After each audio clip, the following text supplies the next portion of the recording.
જે ગૌતમ ઋષિ છે એને નદી અંદર પ્રવેશ કરવાની ના પાડે, એટલે ગૌતમ ઋષિએ ઉપર ચંદ્ર સામું જોયું કે એના આડું વાદળું હતું, અને દ્રષ્ટિ કરી કે વાદળું ખહી ગયું. કારણ કે સંતનો દ્રષ્ટિનો જે તાપ લાગ્યો તો ચંદ્ર આડુંથી વાદળું ખહી ગયું, અને ગૌતમ ઋષિને પેટમાં હેડ્યો પીડ્યો. ઓહ, કાંઈક મારી માથે ષડયંત્ર રચાતું હોય એવું ભાસ થાય છે. કમંડળ હાથમાં લઈ અને ક્રોધમાં ચંદ્ર સામું જોઈને કે તે માર્યું, અમે સડકપટ કરી અને વાદળું આડું રાખી દીધું. જા, તારામાં કાળો ડાઘ પડી જાય. પેલો શ્રાપ આપીને ક્રોધમાં સંત કમંડળ લઈને વિપડ્યા આવ્યા ઘેરે. હવે ઇન્દ્ર છે અને અહલ્યા બે, કારણ કે ઇન્દ્રની અપ્સરા હતી અહલ્યા, અને વળી માની હતી. ઘણા સમયથી જુદા પડેલા, ઇન્દ્રલોકમાં ન જોયેલા એટલે ભેટી પડેલા.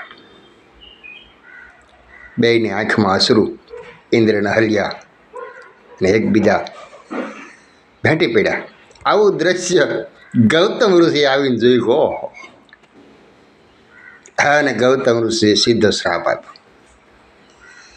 કે ઋષિના આશ્રમમાં આવી અને ઋષિ પત્નીને સ્પર્શ કરી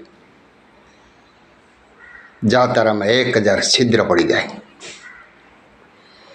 અને અહલ્યાને કહી કે તું મારા આશ્રમની અંદર આ પરપુરુષની આરે જે તે સ્પર્શ કર્યો, તું પથ્થર થઈ જા. અને ગૌતમ ઋષિના છોકરો છોકરી બે હતા, એક અંજની અને પારાશર ઋષિ. એના હમ ક્રોધમાં, કારણ કે ઓલાય નાના સાના મના બેઠા હતા. પારાશર ઋષિને કહી જા, તો આવા બધા દ્રશ્ય તે જોયા ને, તું તારી હગી દીકરી આરે હાલીશ. અને અંજનીને કહે એની છોકરીને કે જા, તને કુંવારા કનક સડશે. આ બધું કહી બધાને શ્રાપ આપી અને પછી ઋષિ કમંડળ હેઠું મેલીને સોધાર આંસુએ રડવા માંડ્યા, પોકારવા માંડ્યા. ઓહો, હું ઋષિ થઈને આવું એમ મારા ઉપર આવું શું થયું એમ. ત્યારે ઇન્દ્રએ કીધું કે ઋષિ, આમાં તમે જે કાંઈ વિચારો છો એવું કોઈ તથ્ય નથી, પણ ઠેક નિયતિને કદાચ અમારા સામે દંડ લખાય છે, એટલે નિયતિને આધીન કદાચ આ બધું બન્યું હોય. બાકી તમે જો વિચારો છો એવું કાંઈ નથી. હું ઇન્દ્ર છું, અને આ જે તમારા ઘરમાં જે આજ પત્ની છે તમારી, એ મારી અપ્સરા છે.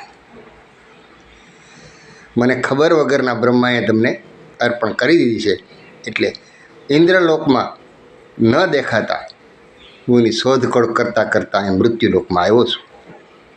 અને મારે 32 અપ્સરાઓ મારે અતિ પ્રિય છે.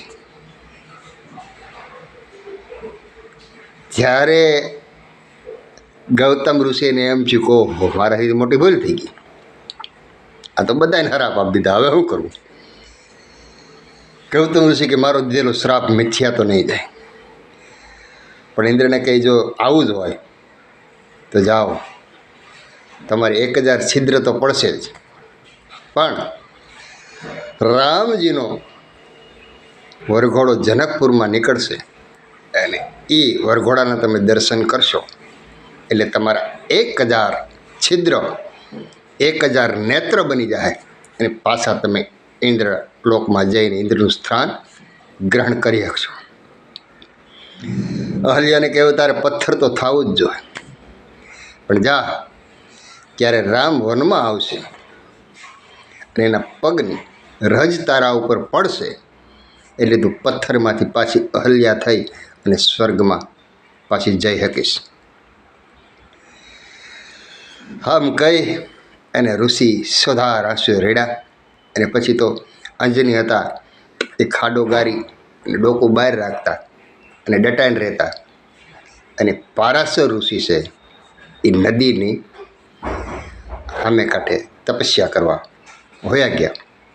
એ ગૌતમ ઋષિના છોકરા હતા પારાશર ઋષિ.